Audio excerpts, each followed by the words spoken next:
Greetings and welcome to the Homeless Consultant channel. My name is Paul B. I am the Homeless Consultant. And this video is kind of a continuation of my video near-death experience. I've actually experienced my first taste of an emergency shelter since I became homeless this past week. Now, if you go back to my video near-death experience, what happened there was I was at a place overnight where I use the internet to upload my videos and to check my email. And I have the manager's permission to do so. And a police officer asked me to move along. And he did so professionally. He wasn't rude or mean or anything. But again, the point I made in that video was that he felt he knew what was best for me. There's just kind of an instinctive lack of respect and dignity for someone once you learn that they're homeless. So he told me to move along from a place where I had permission to be to go to a place where I did not have permission to be. And the consequences of that in the video were that as the deep freeze came in with minus 25-degree temperatures, almost minus 40-degree wind chills, my car died when I went to another place to try to check my email at the government location where the internet access is absolutely atrocious, and I ended up almost freezing to death out there while hundreds of people drove around in this parking lot where I was stuck, the two government buildings, and nobody would help until finally a good Samaritan helped toward the end of the day when I was really just about ready to give up the ghost. So I was trying to point out that police officer's actions, even though they were not meant to be malicious, and they had consequences. And if you don't think things through like that before you tell people to move along like that, that's what can happen. Well, it turns out a whole lot of worse things came out of that as well, which had not happened at the time I made that video. So I'm going to kind of take it from that point. The day after I made that video, which I believe was the 14th of December, is when, more or less, when the real deep freeze began, this minus 25, minus 40. It was somewhere in that range when this began, and it lasted about 5 or 6 days, roughly a week of incredible bitter cold. Now, being at the library trying to use that internet access, which is atrocious, it just knocks you offline all the time. I've talked about filters. I have an example here of a filter. Somehow, I think on Twitter, I just got led to a Dilbert cartoon, and that got filtered out. And the reason was because, as it says right here, the reason is because of humor. Because, heaven forbid, a grown adult should use government internet access to look at humor. There's no way to function with that kind of internet access. It's just pointless. I don't even know why they offer it. I mean, all you can do is check up on what Justin Bieber's been up to, which audience he's offended today. So it was pretty much useless. The point is, I did not really have a chance to check my email again for another week or so. Well, when I checked my email, guess what I found? I found an email that had been sent to me about the time I would have been checking my email if I had been able to, and it told me it was from a woman who is coordinating an emergency shelter for the homeless in Dakota County, Minnesota. And she gave details of where I could go to a church that was taking in the homeless during the deep freeze. Now, of course, I didn't get that email until after the deep freeze, so it did me absolutely no good. But that was wonderful of her to send me that mail. Again, if that police officer had not told me to move along, I would have been using the same internet access I always did every night. I would have got that mail on time. And instead of having near-death experiences and freezing in the cold throughout that period, also I had to waste a lot of money on gas. It ended up being about $30 a day for gasoline just to keep the car running, keep it warm, without driving anywhere. Having to buy food at convenience stores, very expensive. Fluids, I have to constantly replace fluids in the car, oil, antifreeze, power steering fluid. So if I'd gotten that email and gone to the shelter, none of that expense would have been there. And if I haven't mentioned it before, I'll just say it again right now. My expenses being homeless every month are greater than they were when I had a professional career and a home of my own. And the reason is because everything's out of my control now. When I had my own home, I did not watch television. I had no cable TV bill. I had no phone bill. I had no internet bill. I kept it simple. I managed my money, as well as I could. My expenses are higher now, and I've had to sell off everything I worked my entire life for, losing it all by attrition, for things like spending $30 a day on gas for a car that doesn't even move from here to the parking spot right next to mine. The other thing that happened was, as I heated up this car in those ridiculously low temperatures, those Arctic temperatures, and then it would freeze, then I'd heat it. Every hour I have to start my car or the battery will die. And in those temperatures it was more like every 20 minutes if I didn't, which meant I really couldn't sleep. I had to keep setting my alarm for another 15 minutes at a time to sleep and then start my car. Well, when you heat up the engine and freeze it like that, I don't know what happened, but my engine pretty much died. And so far I've narrowed it down to either a blown head gasket or a cracked cylinder head. Either way, the engine is smoking. There's this horrible smell of sulfur, rotten eggs. The car has no power. I can pull into an intersection and it might go through it okay, or it might just chug along, or it might just die. The car is absolutely unreliable, unsafe to drive, and there's no possible way I can fix that, no conceivable way. I don't even have the money anymore to pump $30 a day in gas or $20 a day in gas into it. That happened because I kept having to start the car during that deep freeze. And again, if that police officer had not told me to move along, I would have been in a shelter that I knew about instead, and this wouldn't have happened. Now, it's not to blame the officer.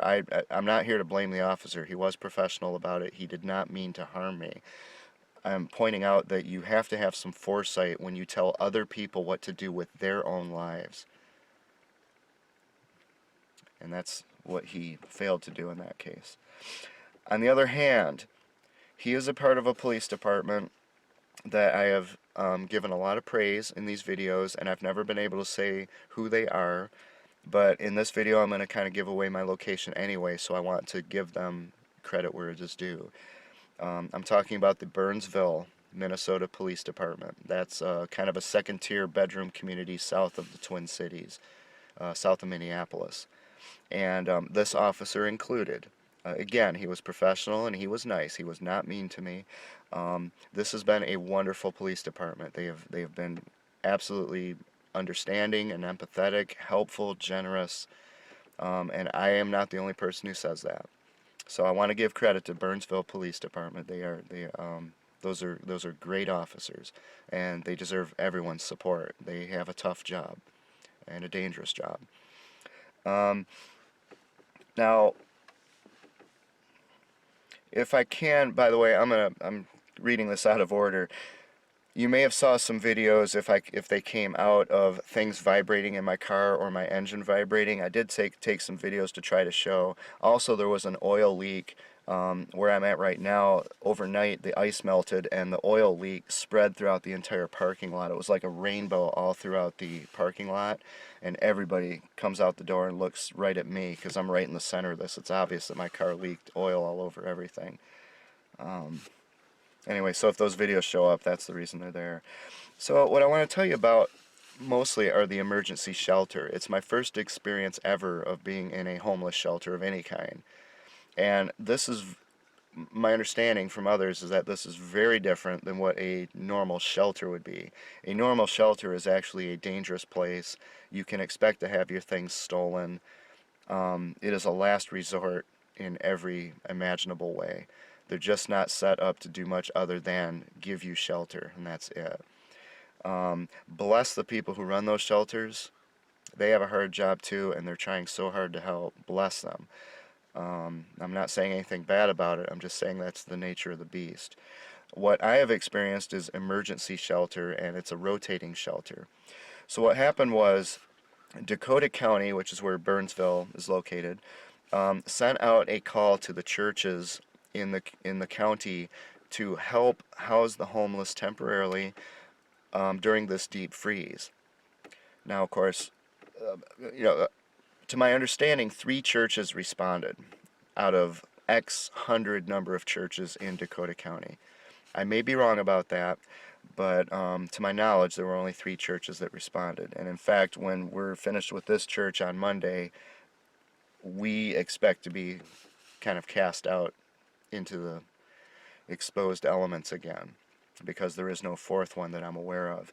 I'll talk more about that later, but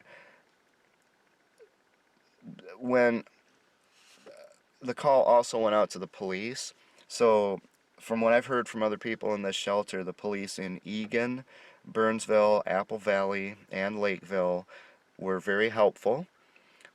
When they saw people who were sleeping in their cars and in need, they referred them, and often they would even transport them to this shelters. The police were willing participants. In fact, in Apple Valley, we've had a police escort sitting outside the shelter, and we do not in any way feel like they're watching out to make sure we don't cause trouble. It's more support and to protect us. So, can say nothing but good things about those police departments. One in particular in Egan, there's a fella I met here. There's actually 2 guys who kind of were sleeping in their car, and all he had was one thin blanket. I have about 6 of these. He had one during that deep freeze, and he'd been out there all day. They were in a hotel parking lot, ran out of money at the hotel, and had to sleep in their car. And he's disabled. He was on his last breath almost, just freezing, just hypothermia almost. And the Egan police, somebody called the police on him, because of course when you see a homeless person you have to call the police, right? In this case, though, the police helped him. They transported him and his friend to the shelter, and maybe saved his life in the process. Just a wonderful thing. And I'll just mention, the reason that young man is homeless, can you guess why he's homeless? Let me ask you. I don't think I'll take the time to put a quiz up here, but which one do you think it was? Do you think it was drugs? Do you think it was alcohol? Do you think it was his criminal record? Which of the stereotypical reasons was he homeless? As it turns out, he was an honest working man. He did physical labor, and he just went to the grocery store with his girlfriend one day, and he slipped on the ice, and his toes were moved around to his heel, just from slipping on the ice. 5 surgeries later, in our corrupt-to-the-core healthcare system, he's not only homeless, but he just lost all of his family mementos in storage. Over the past couple years, he's lost absolutely everything because our healthcare system is so pathetic. That's why he's homeless. It's heartbreaking. And yet, just like me, when he's sleeping in his car, people look at him and say, "Oh my gosh, we've got to call the police. There's someone sleeping in their car there." I've learned a lot about the people who are homeless since I've been in this shelter. Now, I missed the first church that offered shelter because I didn't get that email in time. That church was Grace Lutheran Church in Apple Valley. And I've heard from the other people who were here nothing but glowing reports. They can't praise the treatment they received there enough. The food was in abundance. It was like a wedding banquet the entire time they're there. The people were wonderful. I think they might have got a little bit of material assistance and gas cards or things of that nature. Showers, laundry. They were just amazed at how well they were treated. It was like being plucked out of hell and sent to heaven in the case of this one young man. Now, I missed all that. I was freezing to death in my car. I made it to the second shelter. So they were at this Grace Lutheran, I think, for 4 days. Then they went to Prince of Peace Lutheran Church in Burnsville. That's where I joined up with them. And my experience there was exactly what they described as being at Grace. just food in abundance. I mean, we're all laughing about how, we're all a bunch of, emaciated string beans, no food, just freezing to death. But when we walk out of this shelter, we're gonna, almost need a wheelchair because we're so fat from eating so much food. Everyone's gonna think, oh, the homeless don't have any problem at all. So they're feeding us very well. And I just want to talk about my experience at that shelter and the one that I'm at right now, which is the third of those 3 shelters that stepped up to answer the call. The first thing I'd like to mention is something about this hat. I'm not a hat person as such. I don't really wear hats too often, but I wear this hat with a lot of pride. There was a man came in with his, I believe she was 13-year-old daughter, and they delivered yogurt, and this girl, 13 years old, had knitted about 20 of these hats, really soft, silky, smooth hats for us. And unfortunately, they kind of came in when everyone was going to sleep, and I was half asleep, dozed off on the table. I really fear that she didn't get the kind of gratitude that she should have received, because we are grateful. So if anyone knows that girl, or if she ends up watching this, I hope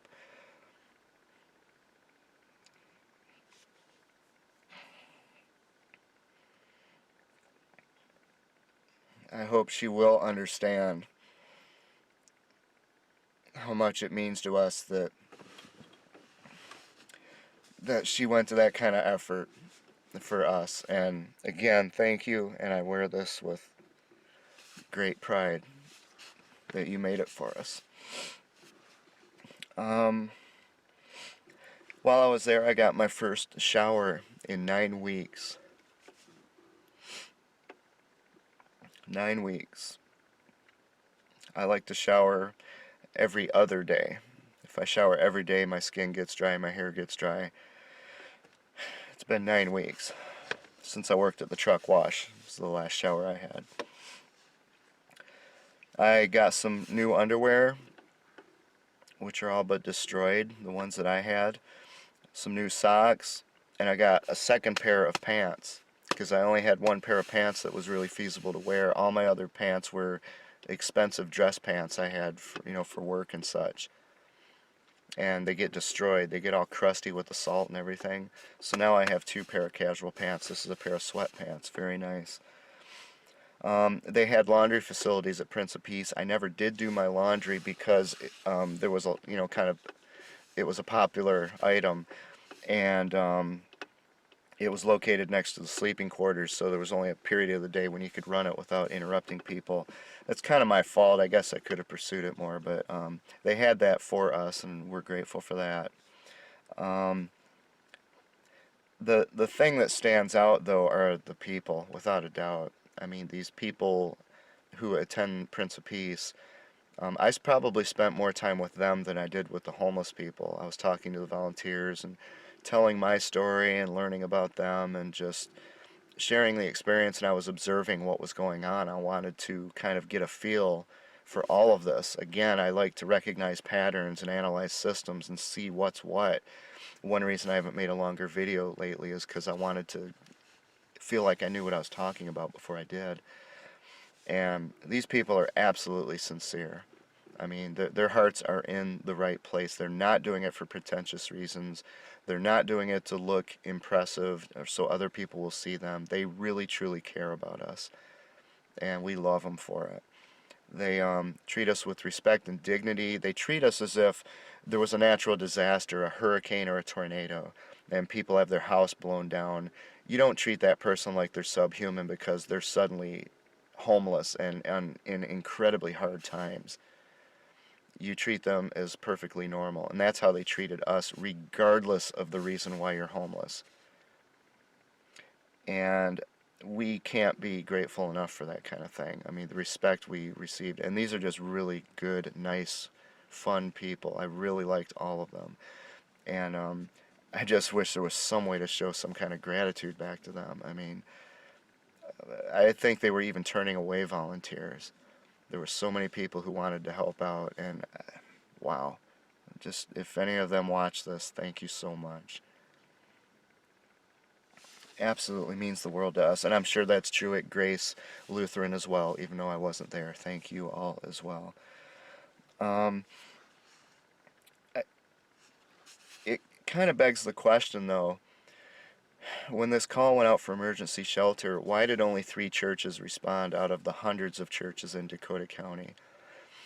If you recall from my other videos, I went personally, in some fashion or another, contacted over 100 churches throughout all of Minnesota, mainly around the Twin Cities, and I just got no responses. And if I went and sat down and visited them, then they would do things like, well, I gotta pick up my kid at the, they just couldn't get away from me fast enough. There was nothing there. Now, these are people in leadership positions, pastors and what they call outreach pastors. But, there's mega churches out there. There's one I'm thinking of in particular, has like a dozen outreach pastors who have done absolutely nothing for me except waste my time and my resources so far. They will give you a warm meal once, I don't remember if it's once a week or once a month. But otherwise they're pretty snotty and snooty, but they have facilities that rival anything I saw in graduate school. Multi-million dollar mega churches, thousands of congregants, and to my knowledge none of them stood up and said, yeah, we'd be more than happy to help. The church where I'm at right now, which is the third of the 3 churches, is so small. I mean, this is about the size of a gas station. And yet the outpouring of support here is exactly what I experienced at Prince of Peace and what was described from Grace Lutheran. This is called Spirit of Life Presbyterian in Apple Valley.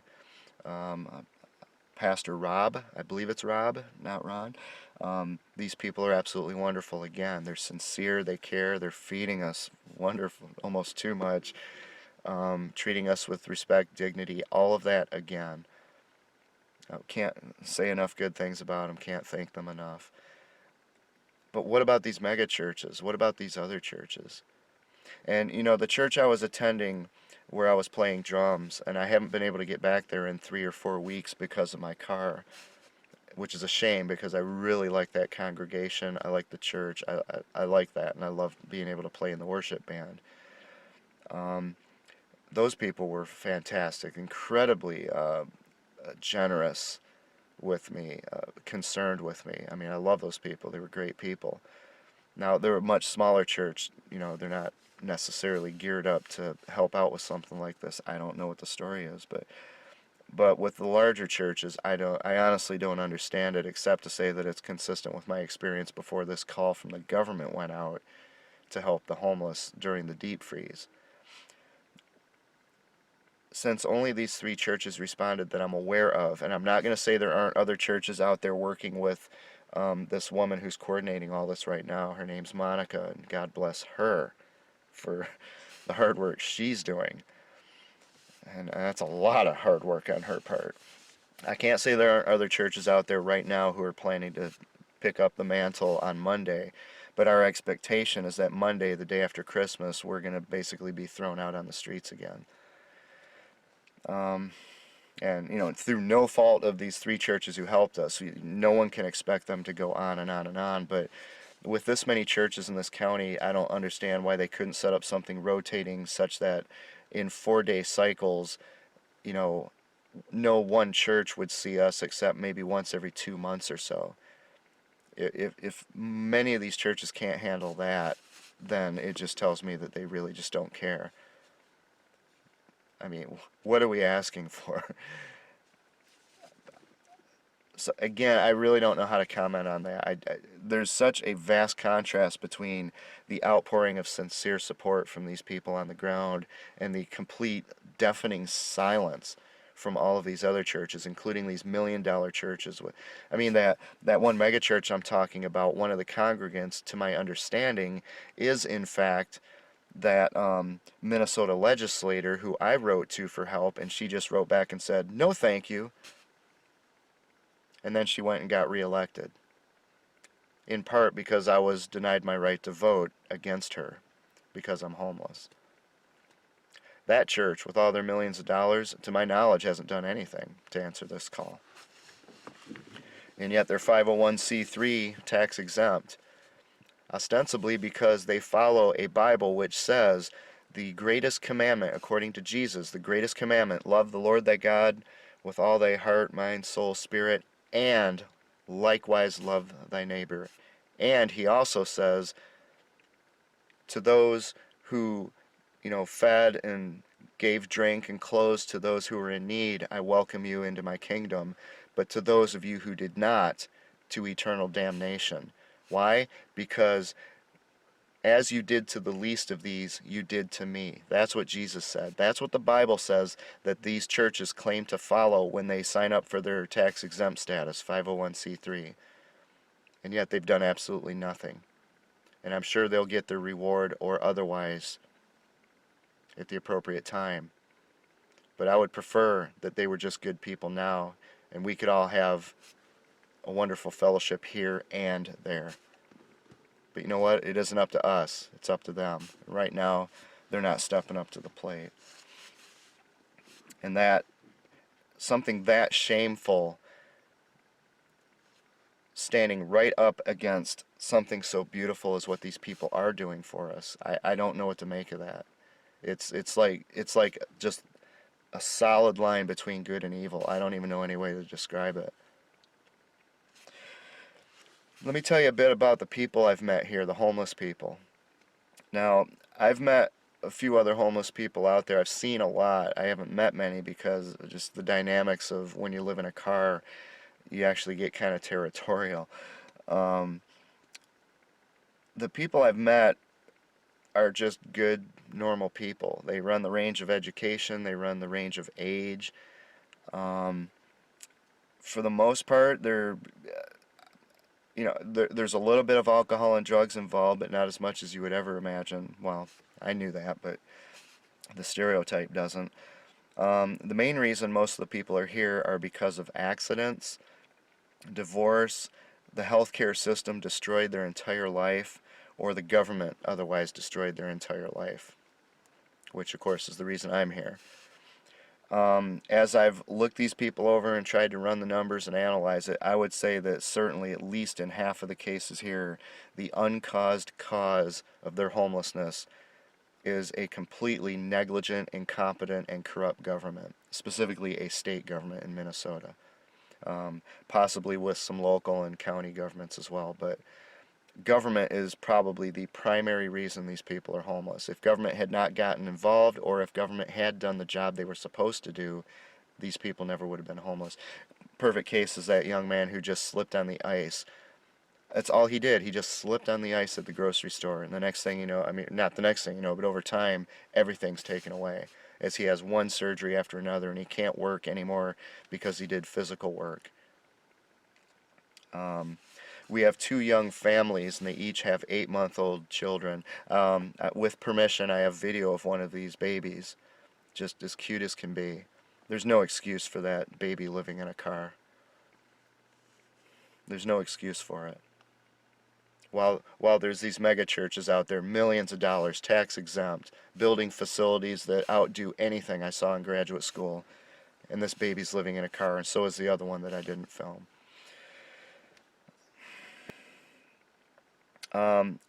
These are good, nice people. They're just like if you're in a workplace.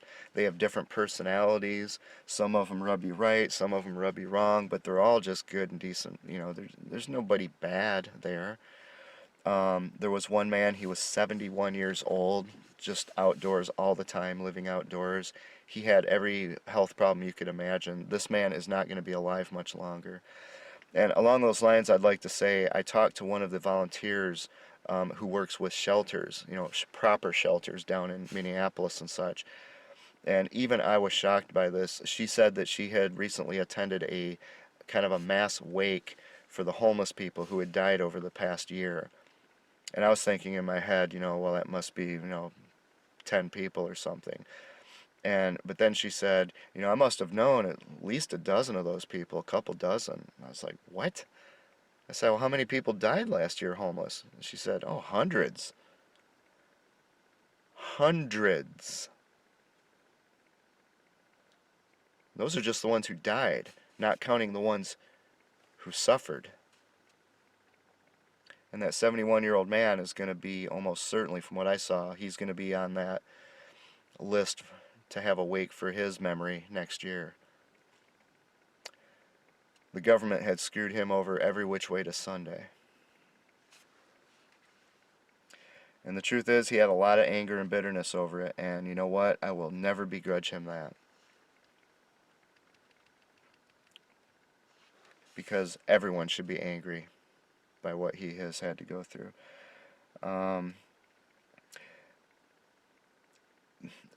There were two government people I spoke to at Prince of Peace. The first one was a young girl, probably half my age, with social services. And I want to say from the beginning, I mean no disrespect. I mean absolutely, I'm not trying to put anyone down at all. But my desire to avoid putting people down, I can't ignore saying things that need to be said.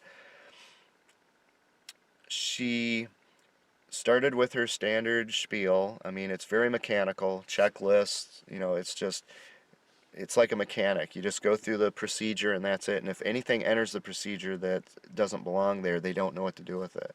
Such as somebody who was made homeless by the government's negligence and corruption. She doesn't know what to make of that, and they immediately shut down. They don't want to talk to you anymore. They don't want to hear it. They feel it's a personal threat. And I want to point out why this is a problem. She's too young to remember it. She wasn't really born at the time, but I went through the Cold War, the Soviet Union. Right now, if you look up Venezuela and see what's happening, they're allowing prisoners in Venezuela to eat each other because they can't supply food. People have busted down the zoo and gone in to eat the animals because there's no food. That's the socialist paradise of Venezuela. The socialist/communist paradise of the Soviet Union, which collapsed, 30 years ago, supposedly. This is what socialist governments do. They nationalize everything so that everybody in some way or shape or form is working for the government. Well, if everyone has the same employer and the employer is the government, the one institution that will never be revolted against is the government. Even if the government is evil, genocidal, corrupt, because it represents the way that everybody feeds their family. And that was the secret of the Soviet Union's so-called success. That's why it had the longevity it did. Is because you don't bite the hand that feeds you. And that's the cleverness of socialism, is that they turn it around so that everybody is reliant on government, and therefore you cannot revolt against government without losing your ability to feed your family, even if your government is genocidal, which Stalin was. He killed 50 million of his own people. And girls like this, who's half my age, doesn't even have the foggiest idea probably what the Soviet Union was or who Stalin was, even as she's contributing to the development of a similar socialist system in Minnesota. So suffice it to say, I got absolutely nowhere with her. Bless her heart for trying, bless her heart for caring. But I got nowhere with it. The second one I talked to from the government was closer to my age. Very nice woman. She and so was the first one. They were both very nice. But she had a better understanding of how the world works. She probably saw some of the Cold War, probably understands a bit of this. She agreed with me when I told her, you know, I don't want to do such and such because the data gets in the systems, it'll blow any chance for a professional career for the rest of my life. And she agreed. She understood how this data is used as a weapon. And she offered to help how she could. And I specifically said, well, employment. I want to work for a living. That's all I've ever wanted. But I can't work when I have no hygiene. It blows my chances out of the water. And now it's been so long, now even my resume isn't enough to get me into a job where it was before. So she's going to try to help me with that, and we'll see what she comes up with. But that's really the only encounter I had with government there. They did mention some dental services that were not open at the time because of the holidays. I have an abscessed tooth, a huge blister in there of infection. I've had it for about 2 or 3 weeks. I haven't even been able to afford to get a needle, to buy a needle to pop it open or something. So, you know, either that'll kill me or maybe someday I'll be able to get it taken care of. Let's see. Another thing, when it came to housing, they would just throw these numbers out casually as if they were perfectly normal. That's how immune people who are used to dealing with government have become to the sheer stupidity of the way this government works in Minnesota. They will say things like, well, there's up to a 36-month wait. And they'll say that as casually as, um, you want to get your car washed, it might be a 12-minute wait. That's how casually they say something like it could be up to a 36-month wait for you to get housing. And even then, you're getting it through a system where you're dependent on government, you have to meet their criteria, and even after 36 months, there's no guarantee of anything anyway. It's just a number pulled out of a hat. And these people are throwing these numbers around as if this is normal, as if this makes any rational sense at all. This is a sign of a government that has failed so miserably. Everyone in that legislature should voluntarily leave in shame with their heads hung very, very low. Starting with that woman who wrote back to me, "No thank you," from this mega church, and then had the audacity to run for re-election. But that's not going to happen, is it? The last thing I'd like to say is it is now New Year's Eve. The Minnesota Vikings football team. One reason we don't have shelters is because the government took money for things like that and used it to build a football stadium for this privately owned football team. It's called the U.S. Bank Stadium because apparently that bank put in a bunch of money as well. They already had a stadium. The only thing these guys do is throw a ball back and forth, not really contributing much to the advancement of humanity. But they're paid a lot more money than I was paid when I was working on salary, double time on salary, working on building, designing, building, launching life-saving medical devices. Last night the Vikings flew to Appleton, Wisconsin to play the Green Bay Packers. They landed safely, they started taxiing, and then their plane slipped off the runway.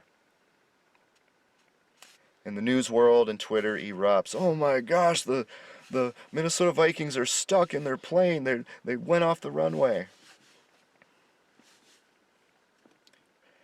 And they were stuck there for 4 hours. I've been stuck in this car, which is now pretty much a dead car, in Minnesota winter for thousands of hours. The media didn't care, Twitter didn't care. Look at the number of views I have on my videos. Some of them have 2 or 3 views, and guess what? I'm the one who viewed it when I was setting up the videos. These guys who throw a football back and forth all the time, that's all they do to advance humanity. That's all they do. And I bet you those guys, a lot of them, wouldn't have the wherewithal and the stamina to survive in the kind of conditions that I'm surviving in. Nobody wants to hear my story or my, how the human spirit is driven to survive even under these conditions of duress. They're worried about these guys who are sitting there having a party on a plane for 4 hours. Stuck, as they called it. The priorities that people out here have are so shockingly bad that, again, I don't know if I should describe it in sociological terms or psychological terms, or if I should just go straight to theology and say that this is just downright evil. For anyone to even care that that plane slid off the runway after it had landed safely, no danger whatsoever to these people, these wealthy people. While all of us are out here sleeping outdoors, under bridges, in cars, for no better reason, in my case, because I worked too hard, basically, because I asked government to do the jobs that they accept a paycheck to do, and they refused to do their jobs, because this young man slipped on the ice, for all the reasons I've seen here, dealing with health care and such. The idea that no one pays any attention to that while they're worried about the Vikings sitting on that plane is just sickening. The priorities are so skewed. It's gone from sociological terms into good and evil, and you know what? It swings all the way over toward evil. There's an incapacity to discern what is truly important in life here, And I don't know what to do about that because people don't care.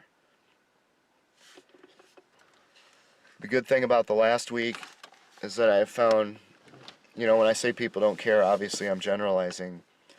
The people in these 3 churches have cared tremendously. We cannot thank them enough. If all the churches in Dakota County had stepped up to the call instead of just 3, they could have set up a system of rotating shelters where we could have had proper care for all these people every single day without any one church having to bear any great burden. But they didn't do that. And I bet you a lot of those people are the people who are on Twitter going, "Oh my gosh, the Vikings plane went off the runway." This is why we're suffering where we are. If I had had some kind of stable support system like this with food and people who cared 2 years ago, guess what? It probably would have taken me a month or less to get back into a really good job. Sleep in this car while I make enough money, get into an apartment. I'm no longer homeless. And guess what? Then I can take the resources I'm earning and come back and help these people because I know their situation. But that didn't happen. And now what we have going on here, as wonderful as it is, and it is wonderful. Thank you so much again to all of you who've participated. But it just isn't enough. And I can't ask these people to do it all. I can only hope that these other churches, not just the churches, but the people of this community, I mean, everyone should care whether you're part of a church or not. I hope they'll wake up, and I hope they'll swing a little bit from this evil side, at least, to neutral. The people who've helped us this past week are swung way over to the good side. But I don't understand why there's so few of them. And when I figure out more to say on that, I'll make another video for you. That is all I have today. So please subscribe to this channel. Subscribing helps my videos rank higher so that people will start to see them. Because again, they don't have many views. Likewise, if you like the videos, if you do in fact like them, that helps my videos be ranked higher. And if you want to help with any kind of support, please do. With that, I'll talk to you next time, and I thank you very much for watching.